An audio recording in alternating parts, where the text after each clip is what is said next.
नमस्कार, अनादि टीवी देख रहे हैं आप और मैं हूं आपके साथ नैन्सी शर्मा। आइए बुलेटिन की शुरुआत करेंगे उत्तराखंड की बड़ी खबर के साथ, जहां आपको बता दें देहरादून से जुड़ी हुई ये बड़ी खबर सामने आ रही है। सीएम पुष्कर सिंह धामी चुनाव प्रचार अब तेज करते नजर आएंगे, जहां हरियाणा में सीएम धामी चुनावी प्रचार प्रसार करेंगे। बीजेपी प्रत्याशियों के समर्थन में वे प्रचार करने आज हरियाणा पहुंचेंगे। रोहतक में अरविंद शर्मा के समर्थन में वे चुनावी सभा करेंगे, तो वहीं बीजेपी के कार्यालय में मीडिया से भी रूबरू होंगे और उसके बाद अंबाला संसदीय क्षेत्र से बीजेपी की जनसभा में भी वे शामिल होंगे। तो आज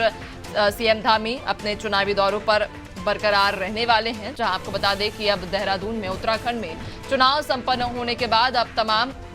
राज्यों के चुनावी प्रचार प्रसार के लिए वे अब अनेक राज्यों में पहुंच रहे हैं। वहां पर प्रत्याशियों के लिए चुनावी प्रचार करते हैं, वोट मांगते हैं और इसी क्रम में आज हरियाणा पहुंचेंगे, जहां बीजेपी प्रत्याशियों के समर्थन में वे वोटों की अपील करेंगे। तो वहीं रोहतक में अरविंद शर्मा के समर्थन में चुनावी सभा करेंगे और इस सभा के जरिए जनता से समर्थन की मांग करेंगे। तो वहीं विपक्षी पार्टियों पर भी करारा प्रहार बोलते नजर आएंगे। रोजाना अलग अलग जिलों के अलग अलग राज्यों के दौरे पर सीएम धामी बने हुए हैं और इसी क्रम में आज हरियाणा पहुंच रहे हैं। हरियाणा में सीएम धामी का चुनावी प्रचार रहेगा और बीजेपी प्रत्याशियों के लिए वोटों की अपील भी यहां पर करते नजर आएंगे। रोहतक में अरविंद शर्मा के समर्थन में जहां वे सभा करेंगे, तो वहीं बीजेपी कार्यालय में मीडिया से भी रूबरू होंगे और अंबाला संसदीय क्षेत्र से बीजेपी की जनसभा होगी, जिसमें वे शिरकत करने वाले हैं। ज्यादा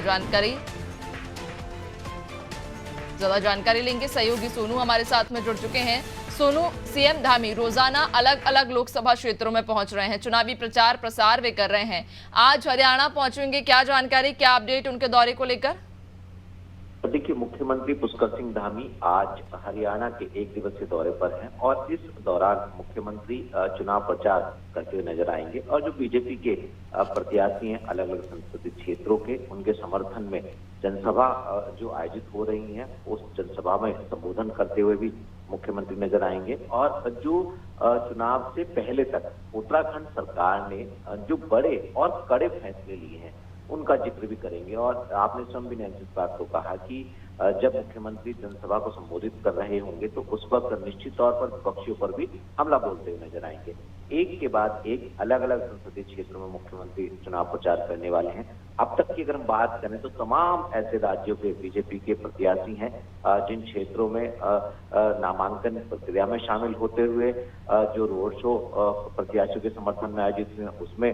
शामिल होते हुए जनसभाओं को संबोधित करते हुए नजर आए हैं। और इसी बात से अंदाजा लगाया जा सकता है कि उत्तराखंड के जो युवा मुख्यमंत्री की आखिर पुष्कर सिंह धामी की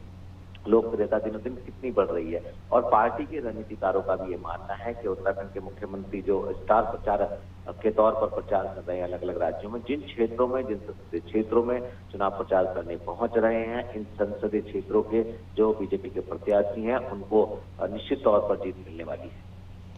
बिल्कुल, चूंकि देखिए अब तमाम जो बीजेपी की रणनीति थी वो हमने देखा भी था कि बीजेपी अपनी रणनीति के तहत ही काम करती है और खासतौर पर जो बूथ हैं उन्हें मजबूती देने का प्रयास बीजेपी का अक्सर ही रहता है। अब ऐसे में जो अन्य राज्य हैं वहां पर भी जो स्टार प्रचारकों की सूची है उनमें सीएम धामी का नाम भी शामिल है और इसी के तहत उनको अन्य राज्यों में भी भेजा जा रहा है। क्या लगता है आपको, चूंकि क्योंकि अगर उत्तराखंड की बात करें तो उत्तराखंड में एक बड़ा निर्णय उत्तराखंड सरकार के द्वारा लिया गया था, यूसीसी कानून का जो एक निर्णय लिया गया था और उसका माइलेज लेने की कोशिश जरूर बीजेपी कर रही है और ये कहा भी जा रहा है कि अभी औपचारिक रूप से तो हालांकि किसी भी पार्टी ने या किसी भी नेता ने इसका जिक्र नहीं किया, लेकिन सूत्रों के हवाले से ये कहा जा रहा है कि जल्द ही सभी राज्यों में भी यूसीसी लागू किया जाएगा। क्या लगता है आपको कि सीएम धामी को अन्य राज्यों में प्रचार के लिए भेजने के पीछे की ये मकसद भी हो सकता है?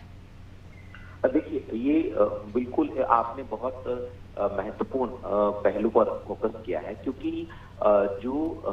बीजेपी के रणनीतिकार हैं, पार्टी हाईकमान है, वो निश्चित तौर पर इस सूझबूझ के साथ ही उत्तराखंड के मुख्यमंत्री से अलग अलग राज्यों में, मुंबई से लेकर हरियाणा तक और हरियाणा से लेके पंजाब तक तमाम ऐसे राज्य हैं जहां पर चुनाव प्रचार कर रहे हैं और कुछ राज्यों में कर चुके हैं। निश्चित तौर पर क्योंकि उत्तराखंड पहला राज्य है जहां पर यूजीसी कानून बनाने का राज्य ने फैसला लिया है और इसी के माइलेज के लिहाज से और सरकार ने, उत्तराखंड की धामी सरकार ने चुनाव प्रक्रिया शुरू होने से पहले तक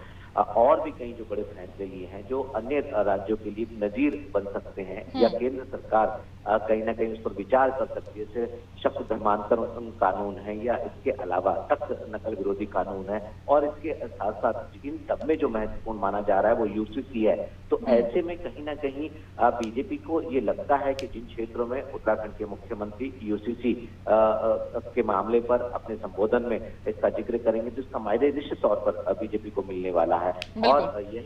यही लगता है कि बीजेपी ने उत्तराखंड के मुख्यमंत्री को स्टार प्रचारक के तौर पर एक नहीं बल्कि कई ऐसे राज्य हैं जिन राज्यों में मुख्यमंत्री लगातार चुनाव प्रचार पहले चरणों में जो चुनाव हुए हैं उनमें कर चुके हैं और अब जो आने वाले समय में जो जिन चरणों में चुनाव होगा इन चरणों से पहले भी मुख्यमंत्री चुनाव प्रचार करते हुए निश्चित तौर पर नजर आने वाले हैं। बिल्कुल सोनू, क्या देखने वाली बात रहेगी कि सीएम धामी जब अन्य राज्यों में पहुंच रहे हैं, प्रचार कर रहे हैं, तो कितना बदलाव वहां आ पाएगा और जनता को कितना साथ पाएंगे। बहुत शुक्रिया आपका, बने रहिएगा और भी अपडेट्स लेंगे आगे।